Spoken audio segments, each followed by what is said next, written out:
నమస్తే రమగారు. నమస్తే రమగారు, కాపీ కొట్టడం అంటే పుస్తకాలు చదువుల్లో కాపీ కాదండి.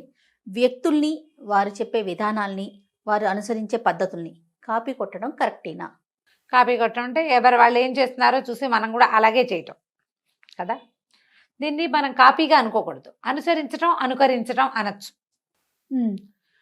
ఎవరినైనా అనుసరించాలి, అనుకరించాలి, రెండు అవసరమే, మంచిదే, సూపర్. కానీ మన మైండ్ పెట్టద్దు అక్కడ, యాజ్ ఇట్ ఈజ్ పెట్టే కాపీ పేస్టేనా? కాపీ పేస్ట్ కొంతకాలం చేస్తావు, బతుకంతా చేయలేం కదా. మనం ఆలోచించాల్సింది అది. అనుసరణ అనుకరణ ఈ రెండు మన జీవిత పాఠాలు పిల్లలు సంటెప్పుడు వాడు అనుకరించే చేస్తాడు. బాయ్ చెయ్యపు, 1 2 చెప్పు, 3 చెప్పు, చెప్పిస్తాం. వాడు ఏం నేర్చుకుంటాడు? 3లు 4లు అన్నీ మనని చూసే నేర్చుకుంటాడు. మనం కూడా అలాగే చిన్నప్పుడు నేర్చుకున్నాం. మన అమ్మని అనుకరించి అమ్మ వేసిన పద్ధతి ప్రకారమే మనం చాలా పనులు చేస్తాం. అమ్మని అనుసరించి ఆమె యొక్క ధోరణిని మనం నేర్చుకుంటాం. ఇప్పుడు అనుకరణ అనుసరణ ఎవరి దగ్గర ఉన్నట్టు? క్లోజ్ సర్కిల్స్లో. మన ఇంటికి ఎవరైనా పిల్లలు వస్తే ఆ పిల్ల ఇట్లా కళ్ళారుతుంది అనుకో, మన ఇంట్లో ఉన్న బుడ్డట్టుకుంటే ఇట్లా ఆరుతాడు, అది వెళ్ళిపోయి వీడు తయారవుతాడు. అవును. అది వేలు చిగుతుంటే వీడు, అది గోళ్ళు కొరుకుతుంటే వీడు కదా. అది బుద్ధిగా కూర్చుని రాసుకుంటుంటే వీడు మాత్రం చేయడు. కరెక్ట్ అండి కదా. మనం కూడా అంతే చేయ. మనకి ఏది నచ్చిందో దాన్ని కాపీ చేస్తాం. మనం ఏది ఆచరణీయమో అనుసరణీయమో దాన్ని చెయ్యము. అది కష్టం. మనకు ఒక ఆసక్తికరంగా ఉంటుంది చూడు. కొంతమంది ఉంటారు, ఇంకోళ్ళు ఉన్నారు, వాళ్ళకి వెగటుగా అనిపిస్తుంది కళ్ళు ఆర్పడం. ఏంటో ఆవిడ ఎంతసేపు అలా ఆడుతుంది, తర్వాత మనకు కూడా వస్తుంది కళ్ళు ఇలా అంటాం. అవునా కాదా? ఎక్కడో చోట ఉండిపోతుంది. కాళ్ళు ఊపటం, ఎవరైనా కాళ్ళు ఊపితే మనం కూడా ఊపుతాం, వాడు వెళ్ళిపోతాడు, ఇది మిగిలిపోతుంది. అవును. హ్యాబిట్స్ చాలా మటుకు బ్యాడ్ హ్యాబిట్స్ అన్నీ ఇతరులని అనుసరించడం వల్లే వస్తాయి. గుడ్ హ్యాబిట్స్ని అనుకరించటం, గుడ్ థింగ్స్ని అనుసరించటం, ఎనీ గుడ్ థింగ్నైనా కాపీ చేయటం ద బెస్ట్ థింగ్ ప్రపంచంలో. కానీ అది కష్టం. చెయ్యం. కష్టమేమో కానీ చెయ్యం. మీరు అన్న చెయ్యం మనం చేయకుండానే అయిపోతుంది. కాకపోతే ఎప్పుడు కూడా మనం కాపీయింగ్తోనే నేర్చుకుంటాం. మొదలు పెట్టాక మన తరహా అందులోకి ప్రవేశిస్తుంది. ఆటోమేటిక్గా మనదొక ధోరణి ఏర్పరచుకుంటాం. టీచర్లను ఇమిటేట్ చేసే పిల్లలు ఉండరు, 100% ఉంటారండి కదా. అక్కయ్యలను ఇమిటేట్ చేసే చెల్లెళ్ళు ఉండరు, అమ్మల్ని ఇమిటేట్ చేసే పిల్లలు ఉండరా? ఉంటారు. ఫ్రెండ్స్ని ఇమిటేట్ చేసే వాళ్ళు ఉంటారు. ఈ ఇమిటేషన్లో మనం సోషల్ మీడియాలో ఇమిటేట్ చేస్తాం, సినిమా హీరోలను ఇమిటేట్ చేస్తాం. అది కొంత ఎక్స్టెంట్ వరకే ఉండాలి. మన బతుకంతా ఇమిటేషన్గానే ఉండకూడదు. నువ్వేదైనా కొత్తది నేర్చుకునేటప్పుడు వాళ్ళలాగా చేస్తూ ఉండు. తర్వాత నీ తరహా నువ్వు ఏర్పరచుకో. అక్కడితో ఆగిపోవద్దు అంటారు. మన మైండ్ని కూడా పెట్టాలి. మన మైండ్ ఎప్పుడు పెట్టాలి. మనం అనుకరించడం కూడా మైండ్ పెట్టే చేస్తాం. ఇప్పుడు నువ్వు నీలాగా ఇట్లా హెయిర్ స్టైల్ దూకోవాలంటే నీ ఫోటో 4 సార్లు చూడాలి, నేను చూసి దువ్వాలి. అవునా? బాగుందో లేదో, తర్వాత నీ ఫోటో నా అద్దం 2 చూసుకుని బాగుందో లేదో డిసైడ్ చేసుకుంటాం.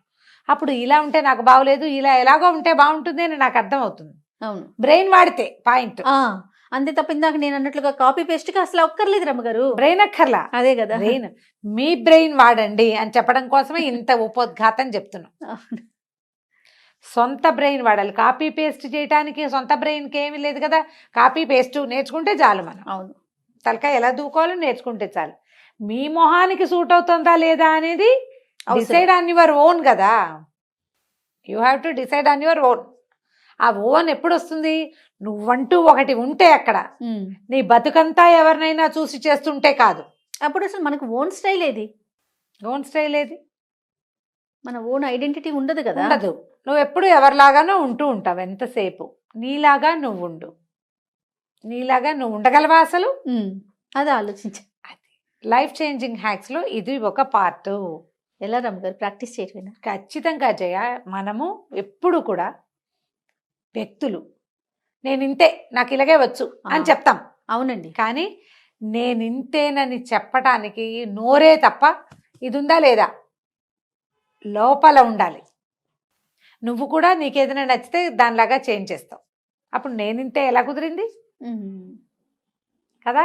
ఈ విషయాలు వస్తువులు చూసేవి చేసే వేషం వాళ్ళు ఎవరో సినిమా యాక్టర్ ఇమిటేట్ చేయటం లేకపోతే ఓ యూట్యూబ్ స్టార్ని ఇమిటేట్ చేయటం కాదు. నేనేంటి అనేది మొదట తెలుసుకోండి. నీకు అవసరమైనప్పుడు కాపీ చేయి, అక్కర్లేనప్పుడు మానే. కాపీ చేస్తూనే నువ్వు బతకక్కర్లా. అన్నిటికీ అంతే చేయ. అందరూ కొన్ని ఫంక్షన్స్కి వెళ్తామా, నేను చూస్తుంటాను సిస్టర్స్, తోడుకోడళ్ళు వీళ్ళంతా ఒకేలా ఉంటారు. బాగుంటుంది ఏదైనా ఫంక్షన్ అప్పుడు అందరూ ఒకే రకం బట్టలు వేసుకోవటం. ఇప్పుడంతా థీములు కదా. అదే బయట కూడా చేయాలంటే చేస్తారా మీరు? అసలు బాగుంటుందా? బాగుంటుందా? మా ఇంట్లో పిల్లలు ఇద్దరు అక్కా చెల్లి కూడా ఒకే రకం బట్టలు వేస్తే ఒప్పుకునేవారు. ఏంటి బ్యాండ్ మేళంలాగా మేము వేసుకోం అని పోట్లాడేవారు పిల్లలు. బ్యాండ్ మేళం పనికిరాదు వాళ్ళకి. బ్యాండ్ మేళాలు ఇష్టపడరు. బ్యాండ్ మేళం అలాగే కదా, అందరూ ఒకే రకం బట్టలు వేసుకుంటారు. యూనిఫామ్ కదా. ఆ యూనిఫామే ఇలా మా పెళ్ళిళ్ళలో వస్తే మా ఆడపిల్లలంతా మా అక్కయ్య పిల్లలు ఎదురు తిరిగారు. బ్యాండ్ మేళం బట్టలు గిట్లు ఇలాంటివి పెట్టకండి ఏంటది అని వాళ్ళు చాలా ఎగనెస్ట్ దానికి. ఎవరి స్టైల్ ప్రకారం వాళ్ళు ఉంటారు. ఏ రంగుకి ఆ రంగు ఉంటే బాగుంటుంది. అన్నీ కలిపి ఒకే రంగు తెల్ల రంగు చేస్తే ఏం బాగుంటుంది? ఇది ఆ వాక్యం అవాళ విన్నా 20 ఏళ్ల క్రితం చెప్తున్నాను నేను. వేరు కలర్స్ బాగుంటాయి, అన్నీ ఒకే రంగు వేసుకుంటే ఏం బాగుంటుంది? పిచ్చిగా బాగోదు. ఏదైనా సరే కొంత ఎక్స్టెంట్ వరకు అనుసరించండి అమ్మా, అనుసరించండి. ఇప్పుడు నేను ఒక విషయం చెప్పాను, నేను చెప్పింది చెప్పినట్టు తూచా తప్పకుండా చెయ్యాలనుకోవద్దు. మీకు అది చేతొచ్చేదాకా చెయ్యండి. తర్వాత మీ స్టైల్లో మీరు చేయండి. వంకాయ కూర చూసాం, దీంట్లో చూసేసాం కుకరీ షోలో. నేను చెప్పినట్టు చేస్తేనే కుదురుతుందని చెప్తారు పాపం. ఇలాగే చెయ్యాలి, ఖచ్చితంగా ఇలానే చేయాలని చెప్తారు. చెయ్యి. తర్వాత ఇంకా నువ్వు ఎప్పటికీ సొంతంగా ప్రతిసారి అది ఓపెన్ చేస్తావా? బ్రెయిన్ వాడద్దు.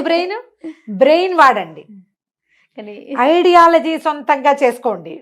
మీ సొంత స్టైలు మీ జీవితంలో ఇంకొకళ్ళది అనుబంధం వాళ్ళతో ఉండాలి, అనుకరణ ఉండాలి, వారి ముద్ర ఉండాలి, కానీ వారే మీరుగా మారద్దు.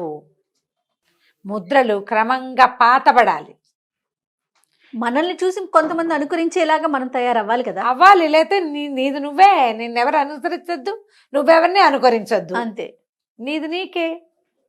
వంకాయ కూర నేర్చుకున్నారు ఎవరైనా అయితే, అదే వంకాయ కూర నేర్చుకున్నావు, దాన్ని వాళ్ళు జీలకర్ర వేసారు, నువ్వు ధనియాలు చేసి చూడు. వాళ్ళు పల్లీలు వేసారు, నువ్వులే వేసి చూడు. వాళ్ళ పిల్లని వాళ్ళు అదేదో చదివించారు, నువ్వు ఇంకోటిసారి చదివించు. వాళ్ళలాగానే నువ్వు చేయక్కర్లా. అంతే, పోనీ వాళ్ళలాగా మనం చేసినా మీ రకం మీది. ఇలా చూడు, ప్రతిదీ చేయ. ఈ వంకాయ కూరలో నువ్వులా పల్లీలా దగ్గర నుంచి పిల్లాడిని ఇంజనీరింగ్గా ఈసీనా అనేది కూడా కాపీయే. అవును, వాళ్ళ పిల్లాడిని వాళ్ళు ఐఐటి పంపించారు కాబట్టి మన పిల్లాడు వెళ్ళకపోతే కుదరదని. ఎందుకు వీడి శక్తిని అనుసరించి వీడేదో చేస్తాడు కదా. మనం ఆ చిన్న విషయం దగ్గర నుంచి ఈ పెద్ద విషయం దాకా, పండక్కి వాళ్ళు 10,000 పెట్టి బట్టలు కొన్నారు కాబట్టి మనం కూడా 10,000 పెట్టి కొనాలి. మన శక్తిని అనుసరించి కొంటాం, మన అవసరాన్ని బట్టి కొంటాం. వాళ్ళు 10 మనము 10 అయినంత మాత్రాన కాపీ అయినట్టు కాదు అది. మీ స్టైల్ ప్రకారం మీరు చేయండి. ఆలోచన మార్చుకోండి, చాలా ప్రధానమైనది. ఏంటంటే మనం కొంత మటుకు అనుసరించాలి. మనము అలా గుడ్డిగా అనుసరించవలసింది ఎవరిని? భగవంతుణ్ణి, గురువుని. ఈ రెండు గుడ్డిగా అనుసరించాలి. మిగిలిన అందరినీ చూసి బాగుంది, వీళ్ళ పద్ధతి చాలా బాగుంది అని తీసుకోండి సరదాగా. తర్వాత అందులో మీదైన మీ పద్ధతిని చొప్పించుకోండి, ఓన్ చేసుకోండి దాన్ని. వాళ్ళ ఐడియానే ఓన్ చేసుకోవద్దు. ఆ ఓన్ చేసిన దాంట్లో మీ ఓన్ రంగు కొంత వెయ్యండి దానికి. అది మీకు ఎంత సాటిస్ఫాక్షన్ ఇస్తుందో ఒకసారి ఆలోచించండి. సెల్ఫ్ సాటిస్ఫాక్షన్ అనేది ఒకటి ఉందా? ఎవరినైనా ఇమిటేట్ చేయడంలో ఎంత సాటిస్ఫాక్షన్ ఉందో, మీ ఓన్ థింగ్ని దాంట్లో చొప్పించడంలో దానికి 100 రెట్లు సాటిస్ఫాక్షన్ వస్తుంది. నాది గ్యారెంటీ. నిజంగా మీరు ఏదైనా సరే, ఎలాంటి విషయమైనా, ఇప్పుడు అక్కయ్యలేవో వస్తువులు కొనుక్కుంటారా, చాలా బాగున్నాయి అంటారు, బాగుంది అంటుంది. వాళ్ళ ఇంటికి వెళ్ళినప్పుడు చూసాం, నచ్చింది మనం కూడా కొనుక్కున్నాం. అది కాపీ కాదు. వాళ్ళు ఫాలో అయ్యారు, వాళ్ళు చేస్తున్నారు, వాళ్ళ ఇంట్లో చూసాం. ఇవన్నీ కాపీలా అని అనుకోకండి, అవన్నీ కాపీ కాదు. లివింగ్ స్టైల్ వాళ్ళలాగానే మనము జీవించాలన్న భావనతోటి చేసేది మాత్రం ఖచ్చితంగా కాపీయే. వాళ్ళ పద్ధతి, వాళ్ళ పరిస్థితి, వాళ్ళ అవకాశాలు, వాళ్ళ ఆలోచనలు వాళ్ళవే. మన పద్ధతి, మన అవకాశం, మన ఆలోచన, ఇది అన్నీ ఒక రకంగా ఉండి మన ఆలోచన మాత్రం వాళ్ళ మీద ఉంటే ఎట్లా? ఇవన్నీ వేరు కదా. మనకు ఉన్న దాన్ని బట్టి కదా. పిండి కొద్దీ రొట్టెలు చేయాలి కదా. అంతే కదండి. చెప్పు. ఇంత గోధుమ పిండి ఉంది, వాళ్ళ ఇంట్లో ఇంతంత రొట్టెలు చేసుకుంటారు, ఇంత దాంతో 100 రొట్టెలు చేస్తారు, ఎలా తింటారు కదా. ఇలాంటి ఆలోచన దృక్పథాన్ని తగ్గించుకోండి. వాళ్ళు ఎవరో చేశారు, మనం కూడా చేసేయాలి. వాళ్ళు ఎవరికో వచ్చేస్తుంది, మనకు కూడా వచ్చేయాలి. వచ్చేస్తుంది. లేకపోతే కొన్నిసార్లు పులిని చూస్తే నక్క వాత పెట్టుకున్నట్టు వాతలు పెట్టుకుంటూ ఉంటాం అనవసరంగా. కొన్ని చోట్ల తెలివి తక్కువగా పప్పులో కాలేస్తాం. ఎందుకు చేశానా ఈ పని అని ఎంత బాధగా ఉంటుందో చెప్పుకోలేము. ఆ సిగ్గు దాచుకోలేకపోతాం, బాధగా ఉంటుంది. అందుకని ముందే జాగ్రత్త పడండి. ఏదైనా చూస్తే మంచి విషయం, ఏదైనా మిమ్మల్ని ఆకర్షించిన విషయం ఉంటే అది మనం చేయగలమా, మనం తూగలమా అనేది ముందు బేరీజ్ వేసుకోండి. తూగలేనిదైతే కాపీ కొట్టద్దు, తూగలిగేదైతే ఇంకా దీనికి మనం ఏం కొత్త రంగు పూయగలం అనేది ఆలోచించండి. పూయగలిగిన దాన్ని తీసుకోండి, అప్పుడు ఈజీగా ఉంటుంది. ప్రధానమైనది ఏంటంటే ఇవన్నీ అసంతృప్తులకి కారణాలు అవుతాయి జయ.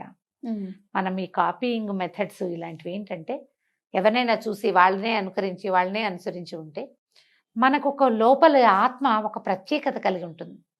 ప్రతి జీవాత్మ సెపరేటే. ప్రతివాడి నాలుక, ప్రతివాడి కన్ను, ప్రతివాడి మైండ్ వేరేగా ఉంటాయి. దానిని నీ సొంత ఓన్ థింగ్ని గుర్తుపట్టు మొదట. నువ్వు కొంతవరకే, మనం పెరిగే వరకే మనం ఈ ఫాలోయింగ్ ఉంటుంది మనకి. తర్వాత మిమ్మల్ని మీరు ఫాలో అవ్వండి, గుర్తించాలి. మిమ్మల్ని మీరు గుర్తించే ప్రయత్నం చేయండి. ఇదంతా కూడా మనం భగవంతుడిని గుర్తించే మార్గాలు ఇవి. ముందు మనని మనం గుర్తించుకుంటే అప్పుడు దేవుణ్ణి గుర్తిస్తాం మనం. పూజల దగ్గర నుంచి వాళ్ళు ఎవరో గ్రాండ్గా చేశారు, పలానా రకంగా చేశారు, మనం కూడా చేయాలి. వాళ్ళు అది బాగా చేశారు, మనం కూడా చేయాలి. వాళ్ళు అది ఏదేదో బాగుంది, మనం కూడా చేయాలి. అన్నీ ఇంతే పాపం.